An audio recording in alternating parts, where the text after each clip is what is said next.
Hello students, welcome to Education Insights. आज के lecture में बात करने वाले हैं कैपिटल अकाउंट के कौन कौन से कंपोनेंट होंगे, या फिर बैलेंस ऑफ पेमेंट का जो अगला अकाउंट है कैपिटल अकाउंट, इसके अंदर कौन कौन से कंपोनेंट हम करेंगे इंक्लूड।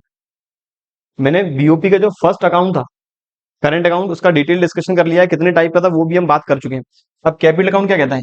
ऐसे सारे ट्रांजेक्शन जो एसेट से रिलेटेड है, चाहे वो फाइनेंशियल एसेट क्रिएट करें, चाहे वो फिजिकल एसेट क्रिएट करें, चाहे वो लैंडिंग से रिलेटेड हो या वो बोरिंग से रिलेटेड हो, सारे कैपिटल अकाउंट ट्रांजेक्शन के अंदर रिकॉर्ड होंगे।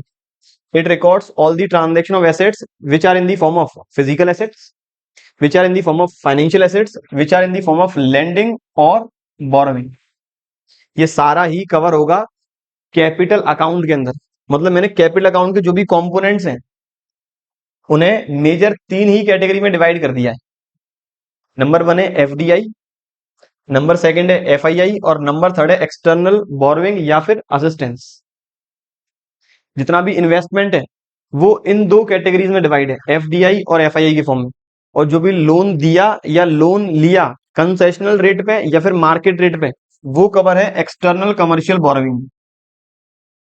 सबसे पहले बात करें एफडीआई की। इकोनॉमी के अंदर जो बाहर से इन्वेस्टमेंट आएगा उसे भी एफडीआई बोलेंगे, और हमारे लोग जो बाहर पैसा इन्वेस्ट करेंगे वो भी एफडीआई है।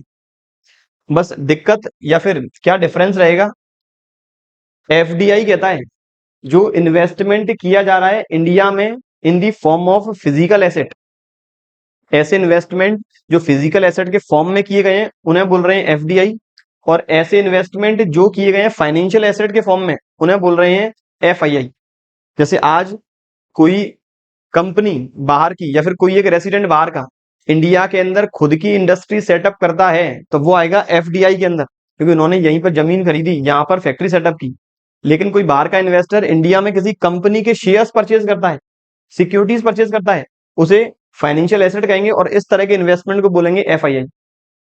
तीसरा कहता है एक्सटर्नल कमर्शियल बोरोइंग। जब भी बोरोइंग की जा रही है विदेशी सेक्टर से मार्केट रेट ऑफ इंटरेस्ट में, वो आएगा एक्सटर्नल कमर्शियल बोरोइंग में। और जब भी बाहर से बोरोइंग की जा रही है लेकिन एक कंसेशनल रेट पर इकोनॉमी के डेवलपमेंट के लिए, उसे बोलेंगे एक्सटर्नल असिस्टेंस। ये मैंने एक बेसिक आइडिया आपको बता दिया है। अब बात करें डिटेल डिस्कशन की, तो एफडीए क्या कहता है?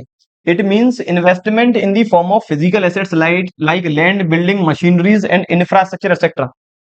जो करें इन्वेस्टमेंट बाहर वाले इंडिया में या इंडिया वाले बाहर, दोनों कंट्रीज के लिए ये एफडीआई माना जाएगा।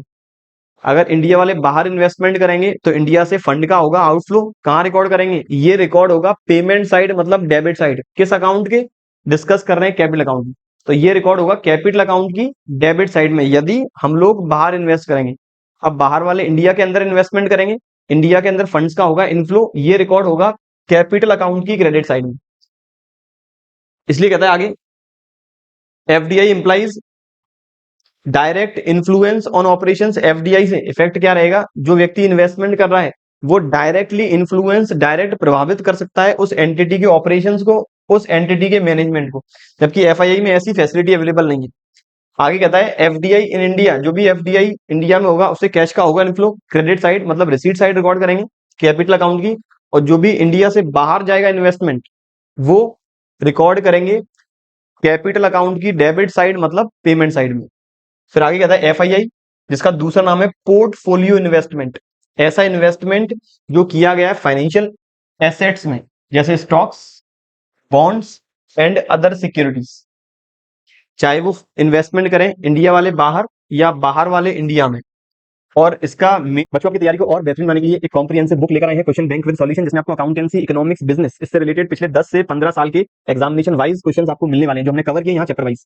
और इकोनॉमिक्स और बिजनेस की तैयारी अच्छी करने के लिए हमने अलग से चैप्टर वाइज क्वेश्चंस भी कवर किए हैं, जिसमें आपको वेरी शॉर्ट, लॉन्ग और मल्टीपल चॉइस क्वेश्चन के फॉर्म में बहुत सारे क्वेश्चंस मिलने वाले हैं। प्लस इस बुक के अंदर हमने 6 मॉडल टेस्ट पेपर भी कवर किए हैं आपकी तैयारी को और अच्छा करने के लिए। इस बुक को परचेज करने का लिंक नीचे दिया हुआ है, आप अमेजॉन या फिर हमारे एप्लीकेशन से डायरेक्ट से परचेज कर सकते हैं, या फिर इसे आप हमारे हेल्पलाइन नंबर 7877201323 से भी परचेज कर सकते हैं। Thank you. इन फीचर ये they don't have direct influence, जो भी लोग इस तरह के सिक्योरिटीज परचेज करेंगे वो डायरेक्ट इन्फ्लुएंस नहीं कर पाएंगे ऑर्गेनाइजेशन के मैनेजमेंट में या ऑर्गेनाइजेशन के ऑपरेशंस को।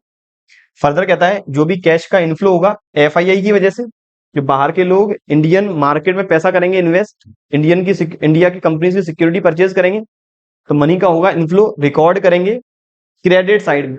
जबकि इंडिया के लोग बाहर की कंपनी में पैसा इन्वेस्ट करेंगे, मनी का होगा आउटफ्लो, रिकॉर्ड करेंगे डेबिट साइड में।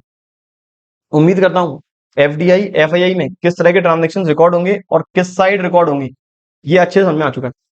बात करें एक्सटर्नल कमर्शियल बोरोइंग की और एक्सटर्नल असिस्टेंस की, दोनों ही बोरोइंग्स हैं, लेकिन एक जगह बोरोइंग्स की जा रही है इकोनॉमी में बिजनेस को इंप्रूव करने के लिए, और दूसरी जगह बोरोइंग की जा रही है इकोनॉमी के डेवलपमेंट के लिए। हो सकता है इकोनॉमी की जो भी समस्याएं हैं, बेरोजगारी, महंगाई, गरीबी, इनको दूर करने के लिए सरकार कुछ लोन लेना चाहती है विदेशों से, तो यहां पर बिजनेस के एक्सपांशन के लिए लोन है, इसीलिए मार्केट रेट ऑफ इंटरेस्ट पर लोन मिलेगा।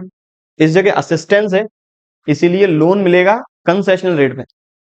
तो आगे कहता है borrowing of funds by a country from external sources typically other countries और इंटरनेशनल फाइनेंशियल इंस्टीट्यूशंस, जैसे आईएमएफ है, इंटरनेशनल मॉनेटरी फंड। आगे कहता है external commercial borrowings are related to the access fund to support economic activities. Economy के अंदर economic activities को support करने के लिए एक्सटर्नल कमर्शियल बोरोइंग की जाएगी। Further external assistance related with the loans provide by IMF और World Bank to support economic development. Economic development को, सोशल वेलफेयर को इंप्रूव करने के लिए जो भी असिस्टेंस लिया जाएगा एक कंसेशनल रेट पर, उसे बोलेंगे external assistance. FDI FII external assistance और एक्सटर्नल कमर्शियल बोरोइंग, इन चारों की वजह से यदि कैश का इनफ्लो होगा, यदि हम विदेशों से ईसीबी राइज कर रहे हैं, एक्सटर्नल असिस्टेंस ले रहे हैं, मनी इनफ्लो होगा, रिकॉर्ड कहां करेंगे, रिसीट साइड में। यदि हम बाहर लोगों को एडवांस या बाहर के किसी दूसरे नेशन को पैसा उधार दे रहे हैं, कमर्शियल बोरोइंग दे रहे हैं या लैंडिंग कर रहे हैं, वो रिकॉर्ड करेंगे कैपिटल अकाउंट की डेबिट साइड में। कैश का होगा आउटफ्लो, मनी का होगा आउटफ्लो। ये बात थी बच्चों ओवरऑल कि कैपिटल अकाउंट में कौन कौन से ट्रांजेक्शन रिकॉर्ड होंगे, किस साइड रिकॉर्ड करेंगे। एक बार वापस समरी बना ली जाए। कैपिटल अकाउंट, क्रेडिट साइड जो आएगा मेरा रिसीट साइड, पेमेंट साइड जो आएगा मेरा डेबिट साइड। तो जो भी FDI FII external commercial borrowing और एक्सटर्नल असिस्टेंस, ये चारों यदि रेस्ट ऑफ दी वर्ल्ड से होगा, फ्रॉम एक्सटर्नल सेक्टर और from rest of the world, तो रिसीट साइड में रिकॉर्ड होगा, क्रेडिट साइड में रिकॉर्ड होगा, मनी का होगा इनफ्लो। यदि ये चारों to rest of the world की तरफ होगा तो ये रिकॉर्ड करेंगे डेबिट साइड, मतलब पेमेंट साइड। ये बात थी बच्चों ओवरऑल कैपिटल अकाउंट में कौन कौन से ट्रांजेक्शन रिकॉर्ड होंगे और किस किस फॉर्म में रिकॉर्ड होंगे। ऐसे ही रिलेटेड टॉपिक डिस्कस करने वाले हैं अगले लेक्चर में कि कैपिटल अकाउंट कितने टाइप में डिवाइड होगा। तो तक बने रहिए और पढ़ते रहिए हमारे यूट्यूब चैनल के साथ। Thank you.